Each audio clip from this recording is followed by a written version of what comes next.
Bienvenue dans cette nouvelle édition du Non-Stop Info. Voici les titres de l'actualité.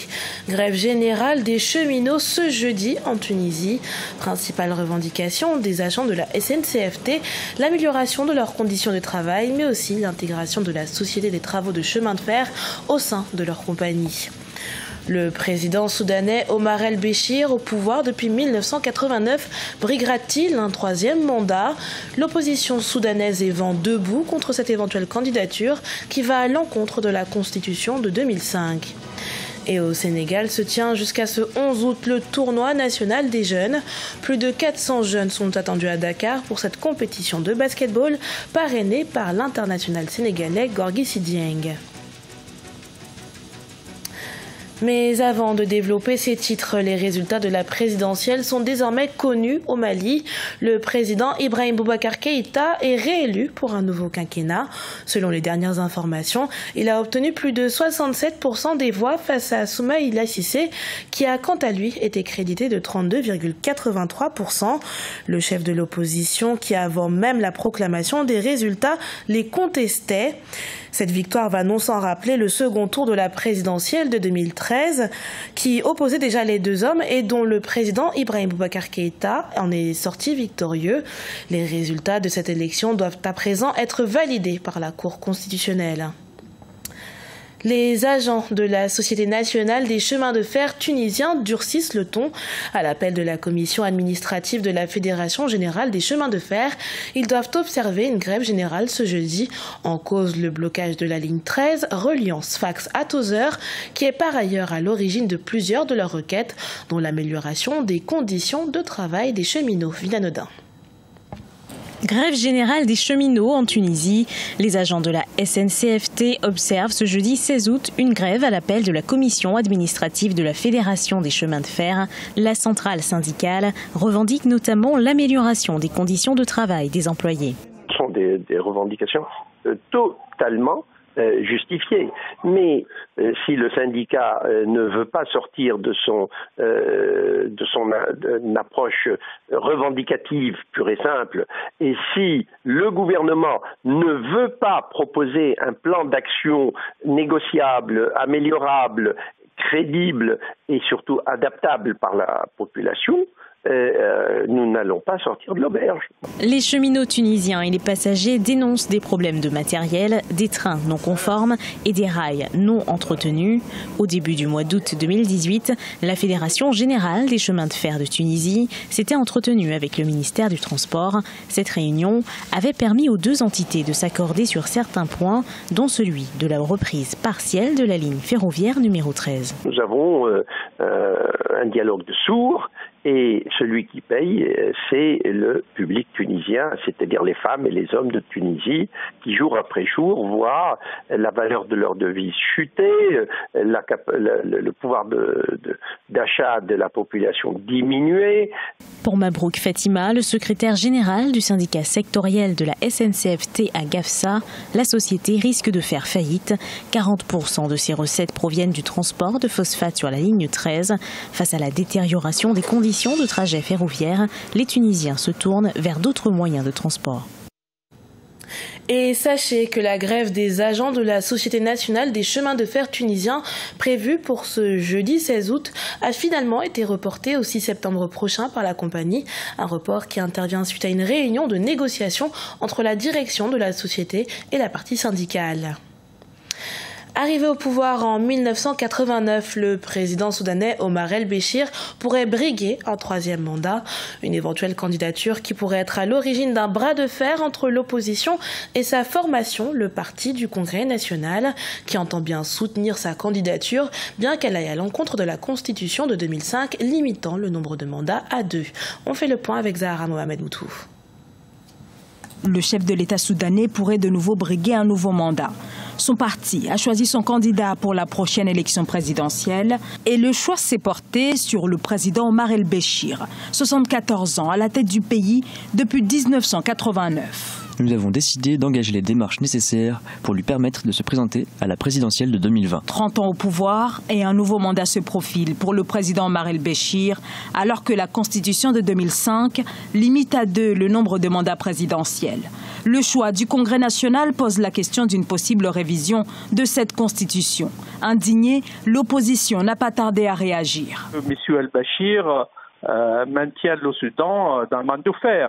Donc, loin des principes démocratiques, tous ces parodies de démocratie au Soudan ne reflètent pas la réalité du pays qui était un pays dominé et contrôlé par un dictateur. Il organise des élections pour légitimer tout ça aux yeux du monde. Toutes les élections présidentielles organisées depuis 2005 ont été boycottées par l'opposition.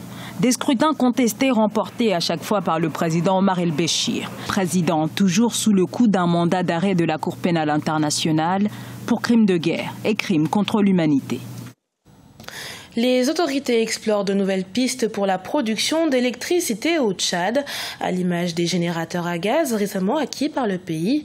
Une solution qui devrait lui permettre de se doter d'une électricité peu coûteuse et moins polluante que celle produite par le diesel et qui permettrait d'augmenter de 60 MW la production nationale. Reportage de Mahamat Ramadan, notre correspondant au Tchad, commenté par Nathalie Mouf. Au Tchad, pour atténuer le problème récurrent de délestage, les autorités en charge de l'énergie ont signé des contrats avec la société émirati Mobile Power System pour augmenter de 60 MW la production nationale d'électricité. Ce contrat de 5 ans implique un transfert de technologie qui permettra au Tchad d'acquérir les générateurs qui fonctionnent au gaz afin de limiter le taux de pollution lié au diesel. Nous avons une difficulté énorme d'approvisionnement. Il nous manque beaucoup de production. Et d'ici quelques semaines, si nous avons la possibilité d'avoir 30 MW de plus, ce qui n'est pas rien, ce qui pourrait substantiellement changer la physionomie de l'approvisionnement de la ville. Suivant les termes du contrat facilité par les Émirats arabes unis, au bout de 5 ans d'exploitation, les installations appartiendront à 100% à l'État tchadien. Cet arrangement s'inscrit dans le cadre de la coopération bilatérale entre les deux pays. La couverture nationale en électricité est l'une des priorités des autorités tchadiennes et en tant que partenaire économique, les Émirats arabes unis comptent l'accompagner tout au long du projet. L'acquisition des générateurs à combustion au gaz n'est que la première phase de collaboration entre nos deux pays pour l'électrification et le développement de la République du Tchad. Avec l'acquisition de ces générateurs à gaz, le Tchad compte mixer sa production d'électricité, jusque-là dépendant à 100% des moteurs à combustion diesel. Le Tchad souffre d'un déficit énergétique depuis plusieurs années. Le taux d'accès à l'électricité est estimé à moins de 5% de la population. Au Maroc, près de 12% des entrepreneurs sont des femmes. Parmi elles, Zobaïda El Manzali, mère de 3 enfants. C'est à moto qu'elle vend ses repas faits maison dans les rues de Casablanca. Repas qui rencontrent un certain succès auprès des passants, des chauffeurs de taxi et autres policiers. Son parcours dans ce sujet de Gladys Mwamba. Entreprendre plutôt que subir les difficultés économiques, c'est l'option choisie par Zobaïda Al Manzali. À 34 ans, cette jeune mère de 3 enfants s'est tournée vers l'alimentation de rue pour avoir une source de revenus. Dans son tricycle, elle transporte les ingrédients qui agrémentent les recettes qu'elle vend entre 8 et 25 dirhams à ses clients. J'ai commencé mon entreprise il y a 2 ans. Je commence chaque matin dès que je me lève. Je prépare tout. Je cuisine, prépare les salades, puis je vais vendre ma nourriture à 12h30, 13h. Mes clients sont des passants, des chauffeurs de taxi et des policiers. Grâce à Dieu, je suis très contente de mon travail car je travaille dur pour gagner ma vie et subvenir aux besoins de mes enfants. Après la perte d'emploi de son mari, elle décide de monter sa petite entreprise, un stand de fortune qui lui rapporte environ 3000 dinars par mois. Grâce à cette activité commerciale, Zobaïda Al Manzali fait partie des 10 à 12% de femmes entrepreneurs au Maroc. La réaction des gens a été positive. Ils ont aimé l'idée d'une femme conduisant une moto, travaillant jour et nuit, hiver et été. Les gens m'encouragent. Mon ambition est d'acheter plus de motos pour pouvoir livrer plus de nourriture à ceux qui n'ont pas un accès rapide à la nourriture parce qu'ils habitent loin.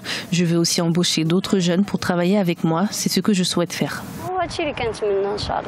Les adeptes du concept de Zobaïda Al Manzali nourrissent l'ambition de voir un jour cette jeune mère de famille ouvrir sa propre chaîne de restaurants, arborant des menus garnis, d'aliments sains et de repas appétissants. Du sport à présent et du basketball plus précisément. Le basket qui est au cœur d'un tournoi national au Sénégal. Jusqu'au 18 août, plus de 400 jeunes s'affronteront à l'initiative de la Fédération sénégalaise de basket. Une édition placée sous le parrainage du joueur sénégalais de NBA, Gorgui Sy Dieng. Reportage d'Eladji Ndiaye, notre correspondant à Dakar. Le stade Marius Ndiaye de Dakar a ouvert ses portes depuis le 11 août 2018 au tournoi national de basket. Organisé par la Fédération sénégalaise de basket cette année, 400 jeunes issus des 14 régions du Sénégal y participent. Babacar Dia, âgé de 15 ans, vient de la région de Dakar. Pour lui, ce tournoi est une occasion de montrer ses talents de basketteur en tant que meneur de jeu de son équipe. C'est pas facile de jouer, du moins, parce que tout le monde compte sur moi. Je mets la balle jusqu'au milieu, si je perds, c'est l'équipe qui risque de perdre. J'ai appris des choses dont je ne savais même pas. Donc voilà, c'est bien de regrouper tous les 14 régions. Oui, ça nous permet de mieux montrer ce qu'on fait et de connaître nos failles. Avec ce stage, je veux devenir la reine du basket. L'objectif de ce tournoi national est de déceler les jeunes talents, mais aussi faire compétir la petite catégorie. L'international sénégalais et pivot des Wolves Minnesota, Gorgui Sy Dieng, très engagé dans le volet social à travers sa fondation, a financé ce tournoi à hauteur de 60 millions de francs CFA. Vous savez, au Sénégal, il n'y a pas de compétition pour la petite catégorie. Donc ce serait bien d'organiser ce genre de compétition. Ces jeunes doivent être bien préparés dès le bas âge pour la relève de l'équipe nationale des moins de 19 ans. Le tournoi national concerne les jeunes âgés de 15 à 17 ans.